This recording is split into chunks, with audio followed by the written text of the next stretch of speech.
همه باید معنی این اخبار رو بدونن. NFP اشتغال غیر کشاورزی، یعنی تعداد شغل‌های جدید ایجاد شده در بخش‌های غیر کشاورزی آمریکا. چرا مهمه؟ چون نشون میده اقتصاد چقدر سالم و فعاله.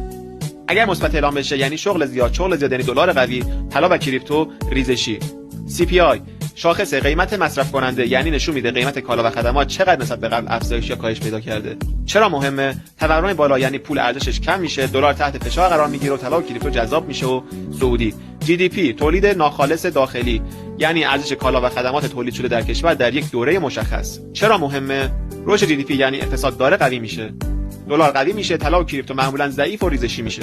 PPI شاخص قیمت تولید کننده، یعنی میانگین تغییر قیمت‌های تولید کننده ها برای کالا و خدماتشون. چرا مهمه؟ وقتی قیمت تولید کننده بالا بره معمولا تورم مصرف کننده هم بالا میره، دلار قوی میشه، طلا و کریپتو ضعیف میشه و ریزشی. PMI شاخص مدیران خرید، یعنی شاخصی که وضعیت فعالیت کارخانه‌ها و کسب و کارها رو نشون میده. چرا مهمه؟ عدد بالای 50 یعنی اقتصاد در حال رشد و فعاله، دلار قوی میشه، طلا و کریپتو معمولا ضعیف میشه و ریزشی. جنبندی ساده و نهایی: دلار قوی، طلا و کریپتو ضعیف میشه. دلار ضعیف، طلا و کریپتو ممکنه بالا بره و قوی تر بشه.